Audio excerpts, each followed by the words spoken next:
Good morning, everybody, and welcome to the 34th Annual California Small Farm Conference. My name is Evan Wigg. I'm with CAF, Community Alliance of Family Farmers, and we're very excited to have you guys here. If you guys are looking for the good meat breakdown, you are in the right place. We're really excited about this workshop. And just wanted to, before we get started, want to give a big thanks, of course, to today's presenters, as well as all of you who are attending, participating, workshop conference organizers, and of course our sponsors who help make this event possible. So big shout out to them.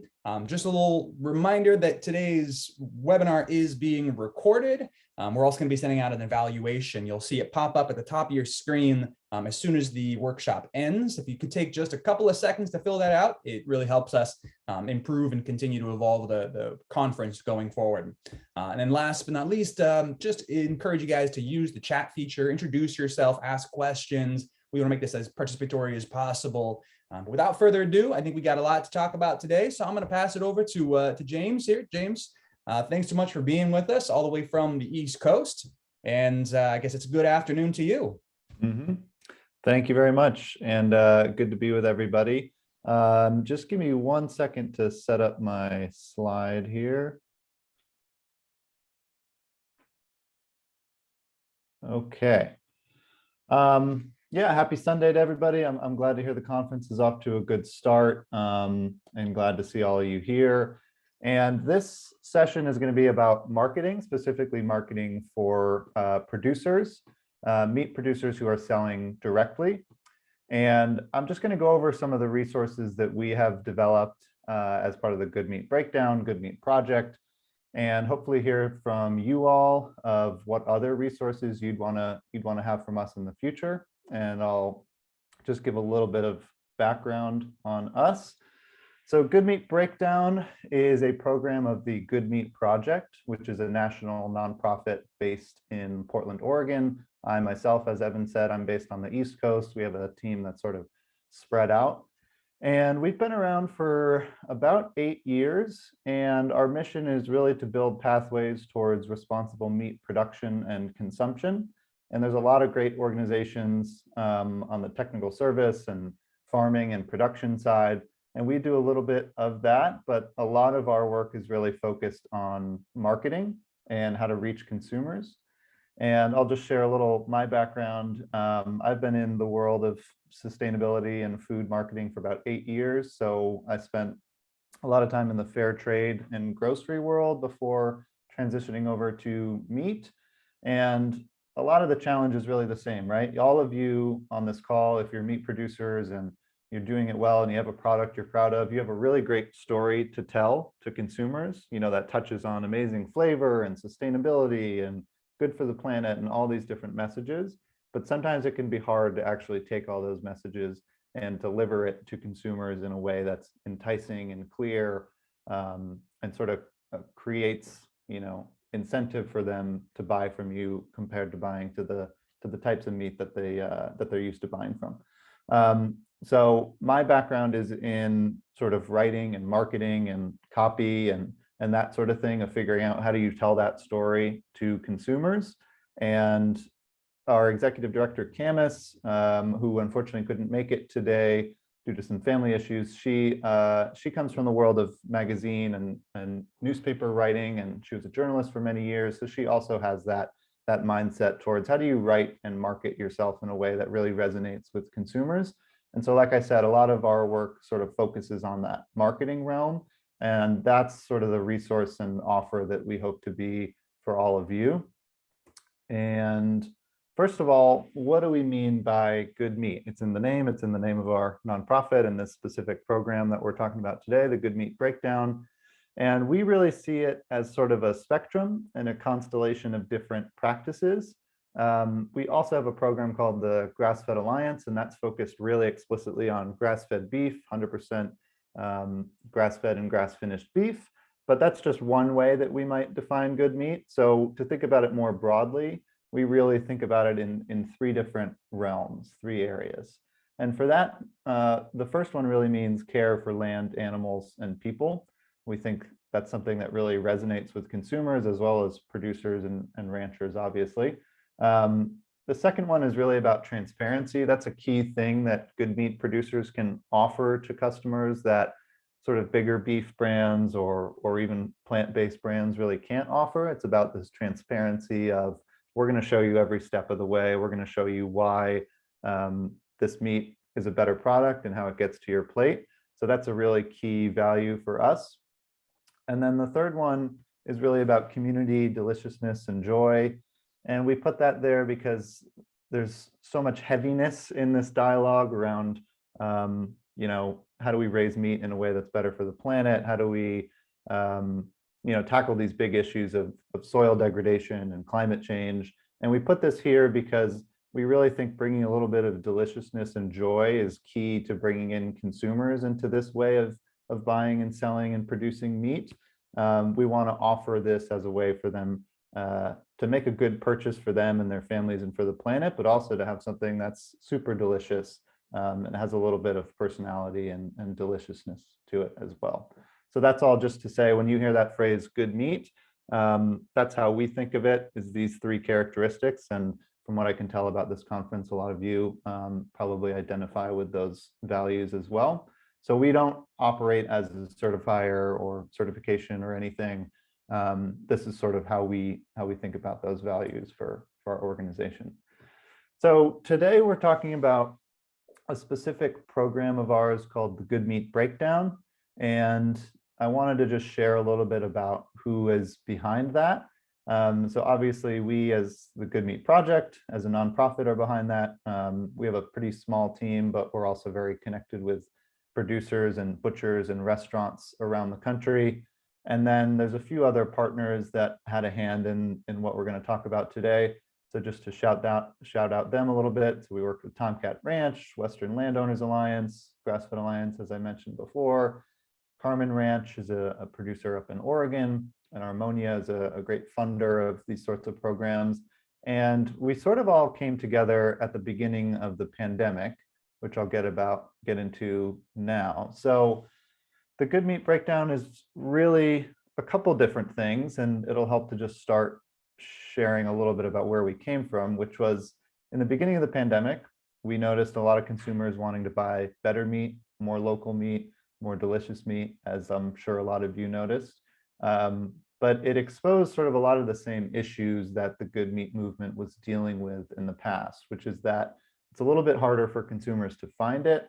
They're not quite sure about the formats of how to buy it. You think about bulk buying, buying from farm stores, buying meat in a way that's not quite the same as showing up to the grocery store and getting whatever's in the butcher's case.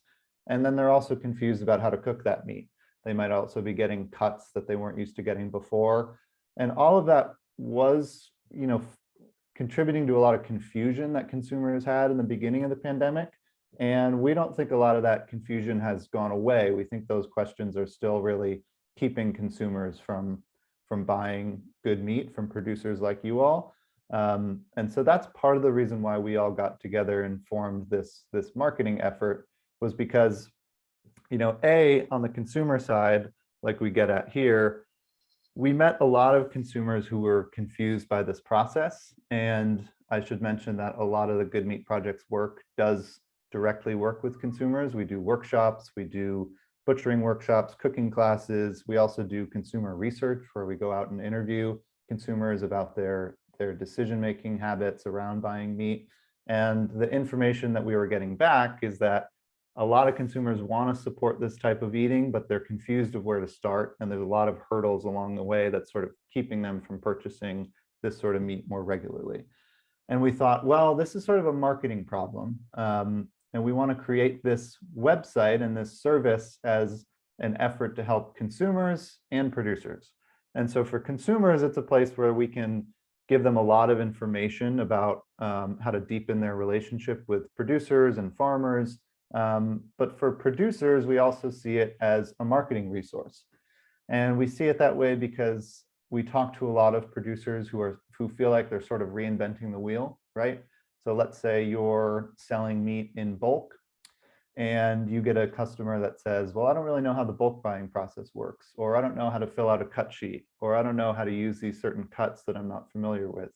You're not the only producer that's dealing with that, right? These are sort of widespread problems. And we thought, well, what if we can sort of create a service with our funding as a nonprofit that sort of helps address those big questions for producers around the country.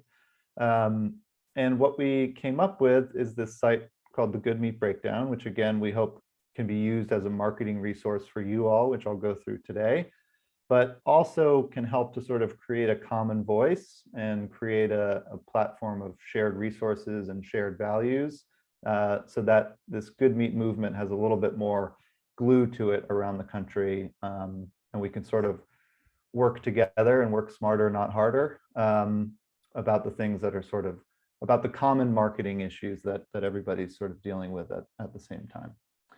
And so the way that I'll go through this is sort of in an effort to improve how producers are seen and understood by potential customers. And again, this is coming from a place of speaking with a lot of consumers who are, well-read and interested in the good meat movement, and maybe they're reading up on soil health and they're kind of nerds about that sort of thing, but also a lot of consumers who could be swayed, but are not necessarily as well-read about the issues that we all sort of live and breathe on a daily basis. And so we're taking that knowledge of speaking with a lot of consumers and trying to package it as helpful information for producers to know how to be better seen and understood by the customers that you want to reach. Obviously, there's going to be a cohort of really engaged, educated customers who are reading all the stuff, all the books on soil health and climate change, and they know about regenerative grazing and agriculture, and they're going to buy your meat no matter what. But there's a bigger market of people who are not going to go through all those steps. And we're going to go through some ways to sort of make sure that your brand and your farm and your products are inviting to those customers as well, to try and sort of grow the pie for everybody. And I'll just pause here to say that if you have questions, it's a little hard for me to see the questions in the chat as I'm presenting, but if you have questions, just feel free to put them in the chat as you think of them, and I'll sort of address them towards the end. And then when we get closer to the end, happy to let people just unmute themselves and ask as well. But if you have a question that comes to you, feel free to just type it in as we're going. So I sort of alluded to this before, but I think it's useful for all of us to zoom out and just think about what the average consumer is thinking, because all of you you have so much knowledge about what it takes to raise your products, and you have such insider expert knowledge that sometimes it's useful to just remind yourselves how little most consumers know, or many of them know, so that you can make sure you're sort of guiding those consumers along the way. And the way that we think about the consumer confusion problem is really in 3 different areas. So consumers are confused about, how do I find good meat? How do I buy it? And how do I cook it?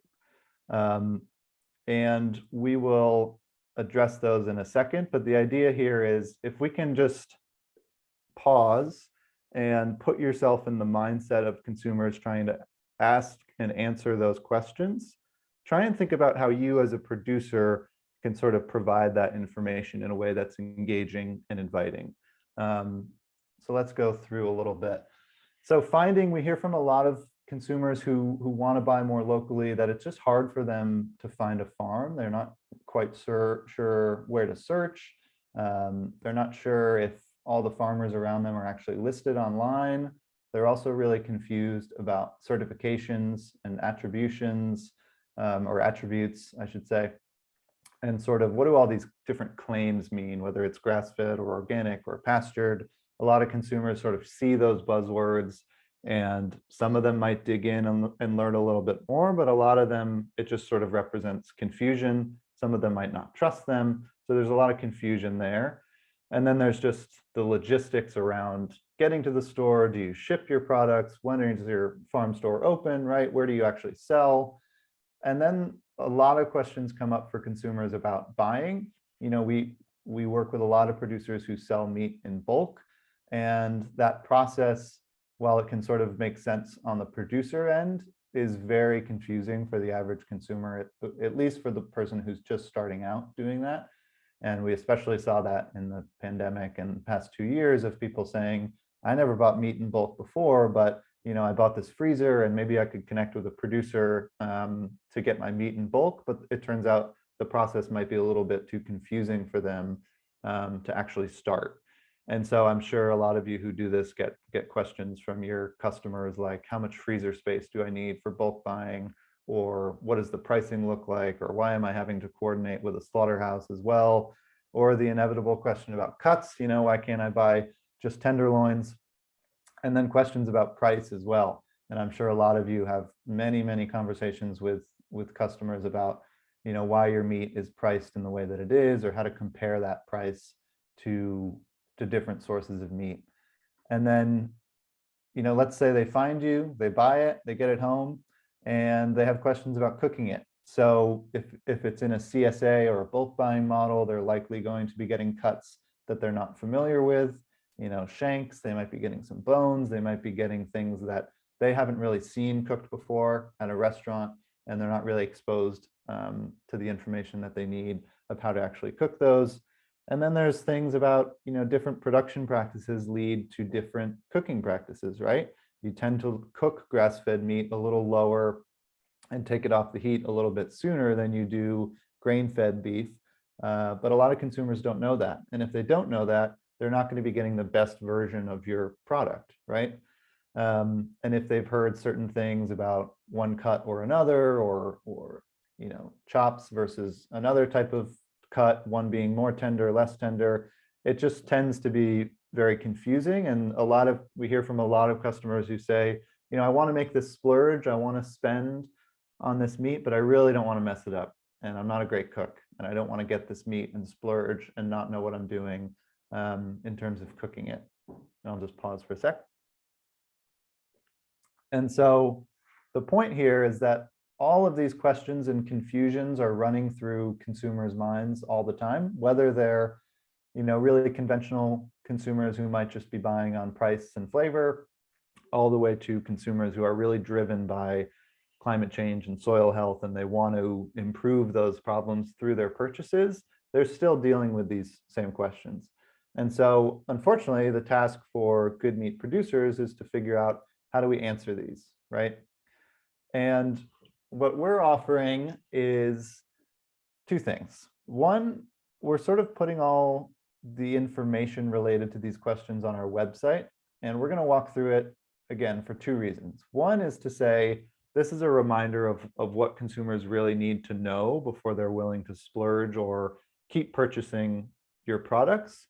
And then two, we're offering this as a tool for you all to use in your marketing. And if you see language in here that explains, you know, the problem of why meat is more expensive coming from grass-fed versus grain-fed, and you feel like that language that we use on the website is really helpful and you want to send it to your consumers, we want you to do that.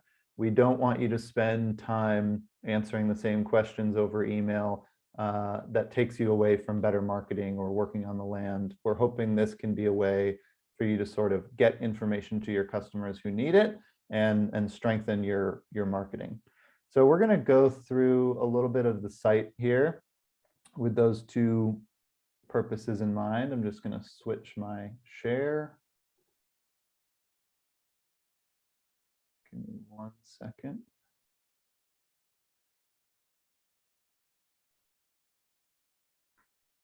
Okay. So this is the website we created last year, and it's turning into a growing website. We just got more funding to expand it from the USDA. And again, we're going to go through this with those two things in mind. A, this is what consumers really need to know. So how can you as a producer maybe, get this information to them? And then B, feel free to just use these resources directly. Send the website to your customers, copy and paste language in an email if you feel like it's useful. And then I'll just say at the end, I'd love to hear feedback from you all about what tools you think we could create that would be useful to you all. So again, this is kind of a landing page for consumers and producers. And I'll just go through a few pieces of this here. So this is what we've built for consumers who are trying to find a farmer, right? And we did all this research about, well, what are the 50 different ways that consumers can try and find a producer like you online? And it turns out there's a lot of different resources, and it's very complicated. And there's no guarantee that when a consumer searches for you or searches for meat in their area, that you will even come up unless you sort of go through a few of the key steps here.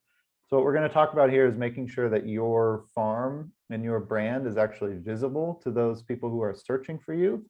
And this is a whole deep dive that we won't have time to go into completely, but I'll just sort of touch on the basics here.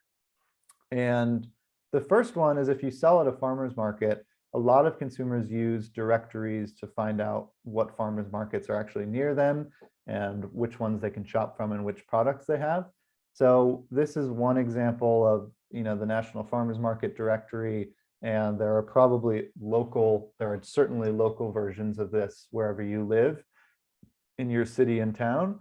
So a great thing to do if you have a little bit of time in an afternoon is go through and say, all right, is the information on all of these directories actually up to date with my ranch? Does it have my correct phone number, my correct products, the name?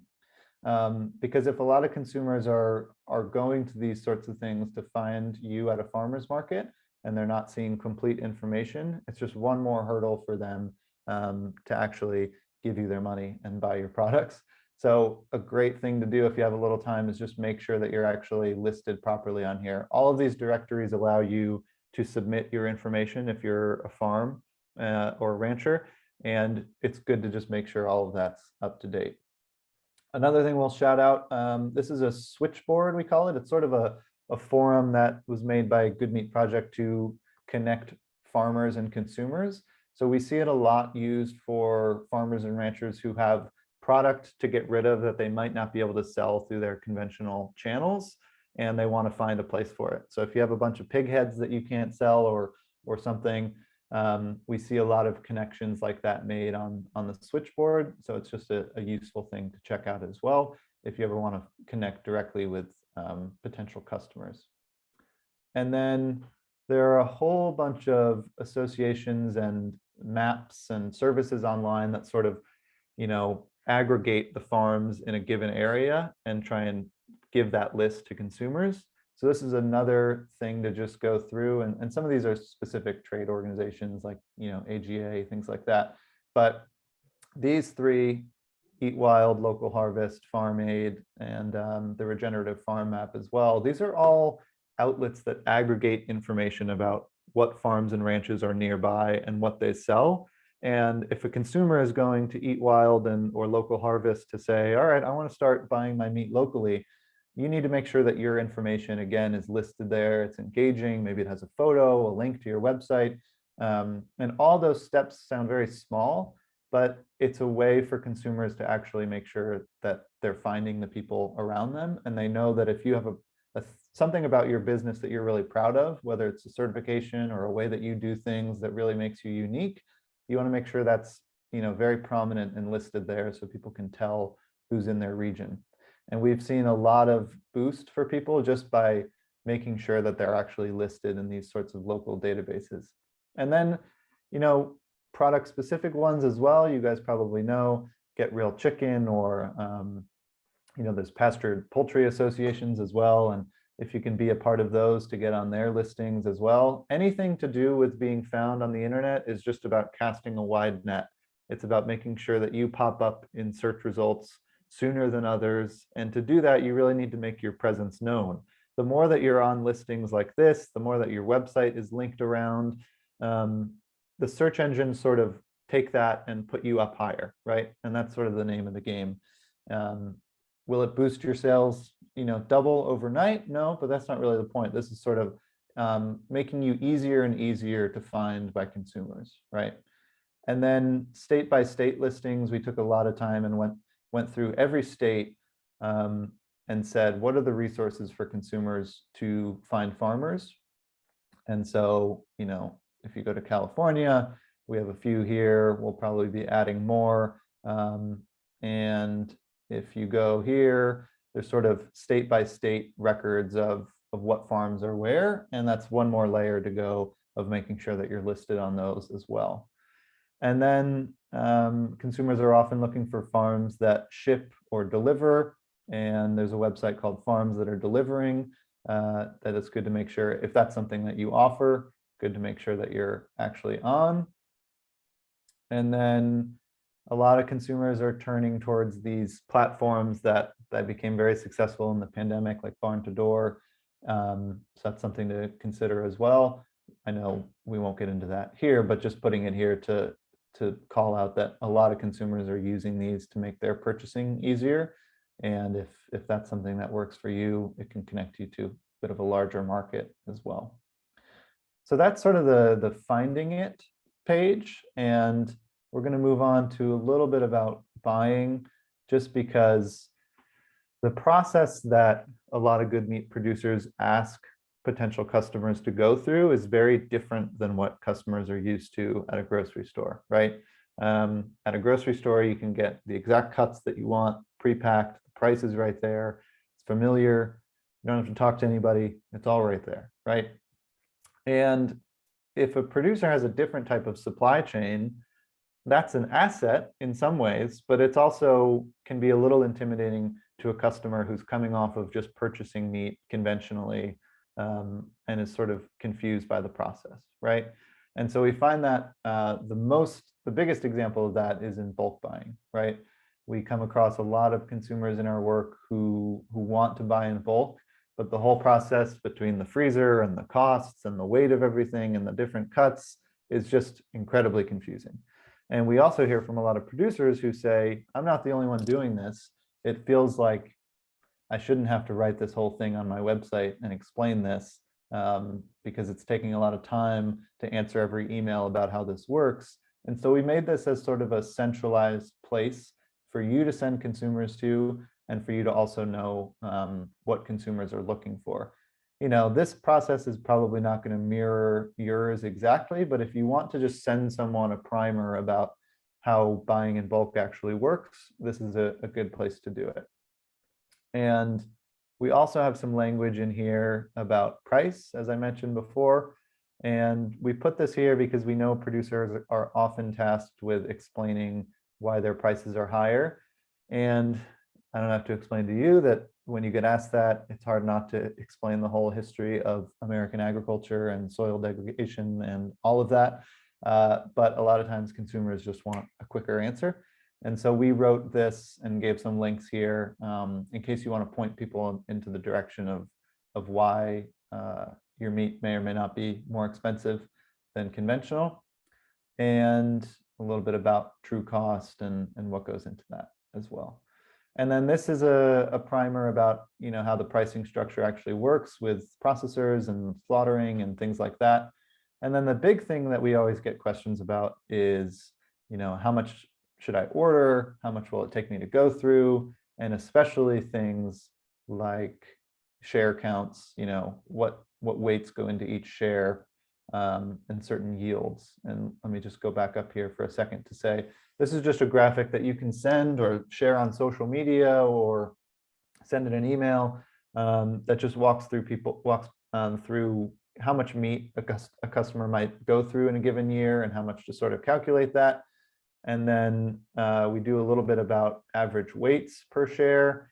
And we've heard some feedback about producers having different numbers than these. So we're actually going through another round of edits to make this more accurate. And if you want this chart, but these numbers don't add up for you or your ranch, you can email me and I will make you a custom version of this and a custom version of this as well, which we have for each species. And this is a way for you to, have a fun visual representation of what consumers might be getting if they order half a hog, right? Or a whole lamb. And again, if the numbers are wrong, email me. I'll put my email at the end and I'll make you a new version that you can send. And then when customers get through all this, they need to know how much freezer space they might need, right? So we've made some graphics for that as well. For each of these species, same deal. The numbers are different. I can adjust them for you. And then a little bit of copy, written copy about, the freezer investment and why it might be worth it. Some information about what freezing actually does to the quality of meat. We come across a lot of customers who are intimidated or scared that freezing their meat is going to damage it. And we walk through the science and thought process there as well. And I will walk through how you can all actually download these images in a little bit. But just want to walk through a couple more things.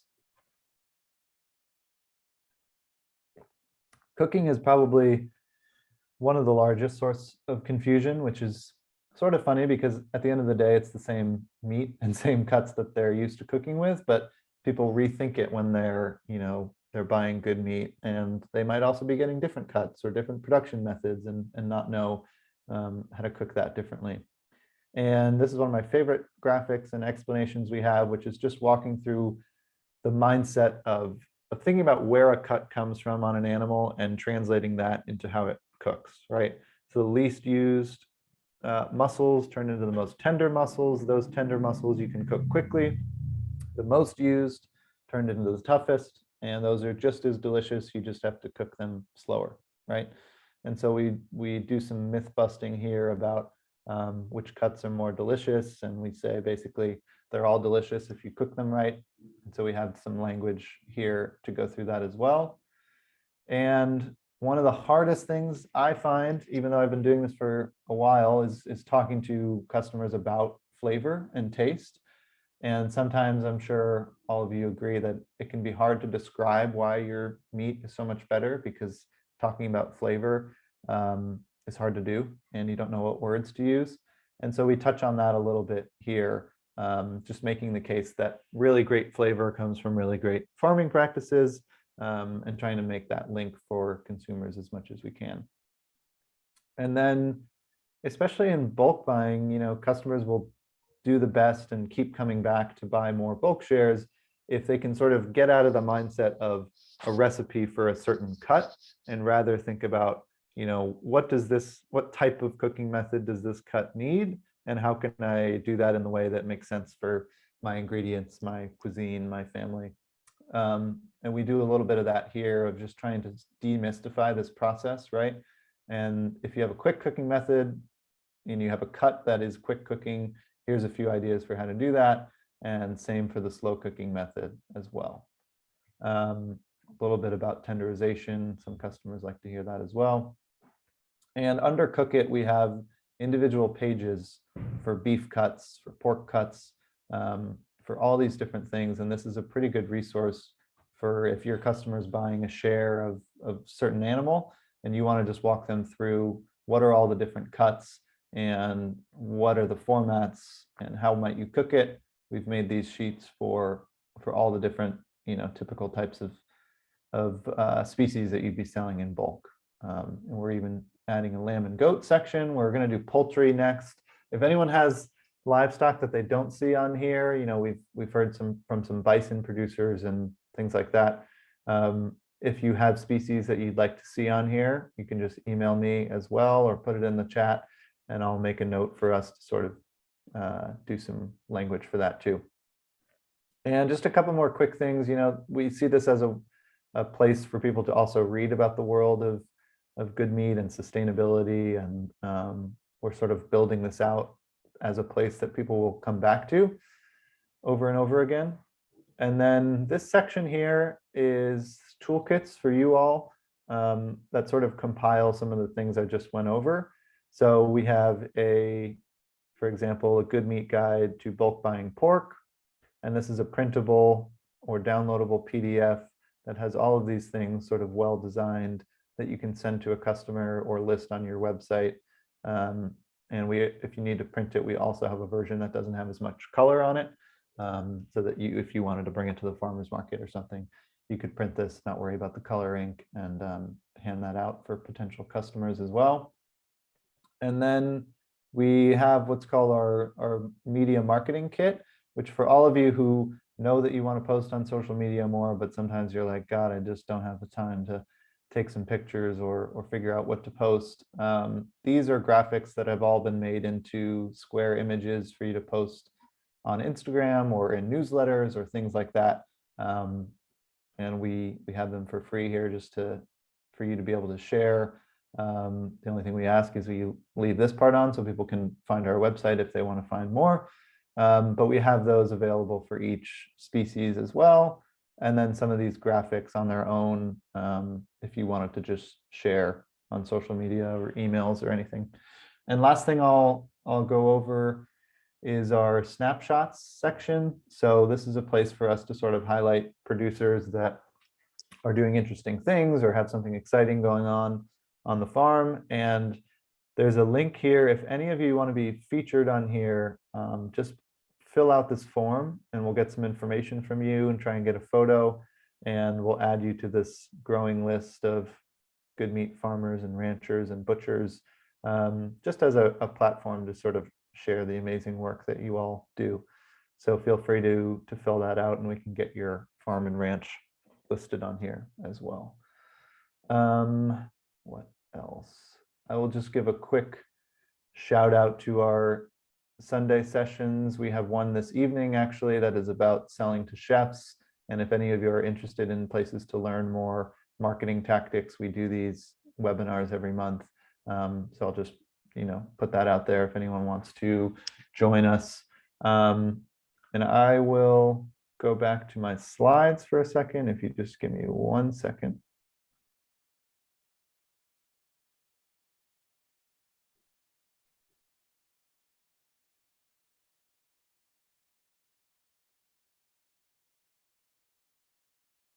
Sorry, 1 moment.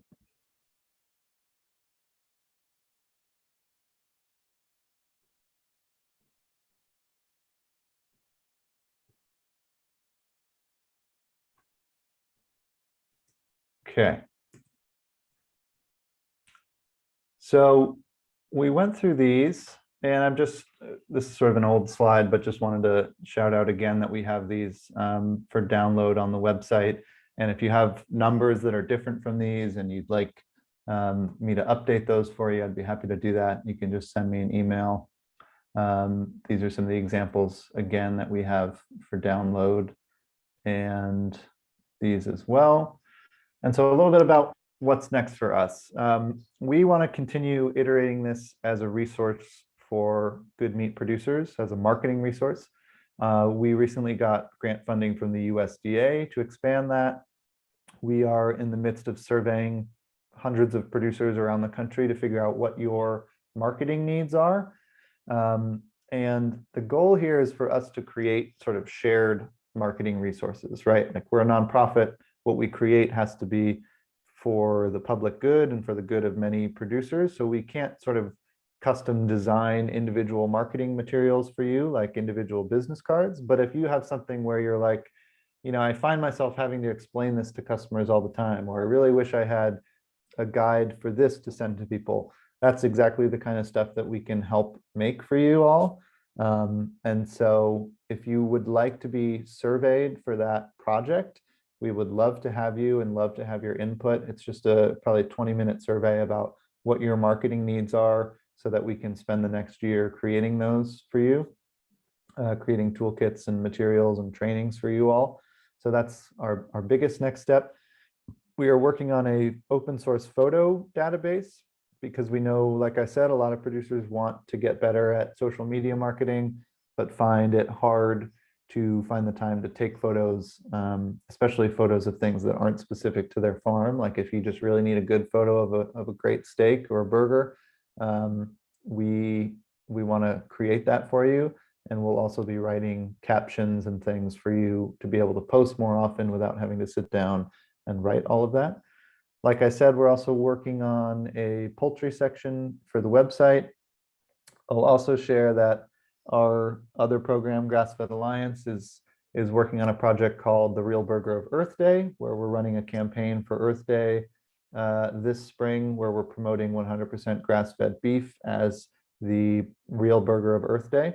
And so we're working with a pilot group of direct-to-consumer producers, as well as restaurants and butcher shops, to be able to spread that message, to create a little bit of buzz for grass-fed, and also just to clarify confusion for consumers who don't know what grass-fed means, don't know what the taste is supposed to be like. This is a chance for us to sort of, put a stake in the ground that this is the real burger of Earth Day, and here's why. So if you're a grass-fed producer and you'd like to be a part of that, I'll also invite you to email me, and I'm happy to send more information about it. There's no cost or anything. We're just providing a bunch of marketing materials and content for newsletters and social media posts and things like that. So if you want to be another producer that's sharing that message, that would be great. And then we'll also be conducting some more marketing training and social media training in the coming year, where we want to connect producers with marketing experts as well. And that's the part of that will be the Sunday sessions that I showed on the website, but part of that will be other topics. And the biggest takeaway is just we want to hear from you. We've sort of made it our task coming out of COVID that we're going to focus less on in-person programming and focus more on being a marketing resource for producers. So if you have ideas of things that you need, that's our biggest ask, is that you just share those with us. And we'd be happy to work on them with you. And we're probably going to run a little early because I know I blew through a lot of information there fairly quickly, but I am just going to see if anyone has any questions in the chat. Okay, a couple good questions here. Janine, about halal and kosher meat providers. We don't have that. That's a great point.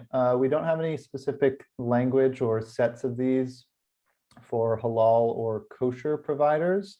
And I'm happy to put that on my list. That's something we could probably do fairly quickly. So thank you. We don't have it now, but I will work on that because you're not the first person to ask. So I'll move that along. Any materials available in other languages? We do really want to translate this whole website into Spanish at the very least to start. That is a goal for the next, I don't know how long. We have some funding set aside for that. It's not something we're in process right now doing, but it is a big goal for us, certainly Spanish. And we'll sort of put the feelers out of what other languages would be helpful. And let's see. I think those are the only questions from the chat. And Evan, I don't know if we would invite people to sort of say their question, but I'll just put that out there now. If anyone wants to share a question, I'm happy to. Oh, and let me put my email in here. Janine, I see your message. So my email is in the chat. If you have questions about this, and let me put this here as well. goodmeatbreakdown.org is the URL of the website. And for anything that you want to download, you can go to For Producers at the top. And I think it's called Marketing Resources or Toolkits. That should take you to the section of the website where you can download. Brittany, are there any resources you can recommend for those who are wanting to learn to harvest animals at home? I would say someone who worked on this project with us, his name is Adam Danforth. He's a pretty well-known butcher. And if I'm not mistaken, he has an entire series of books that walk through processing at home, small scale processing and butchering. And they, from what I remember, are very detailed, and he does them for a bunch of different species. His name is Adam Danforth, putting in the chat. And I know they cover butchering in detail. I think they do also cover the processing, slaughter in detail as well. But you'd have to look into that. And he's someone who has worked on our site. So very happy to recommend him. Any other questions? Does anyone want to pop on and say anything or ask in the chat? More than welcome to. Oh, I guess there's an issue with the chat. My email, in case it's not showing up on the chat, is just james@goodmeatproject.org. That's james@goodmeatproject.org. James, your posts are going to the host and panelists. You just change the little setting with the blue button to everyone, then everyone can great. get it. Sorry about that. So let me do that again.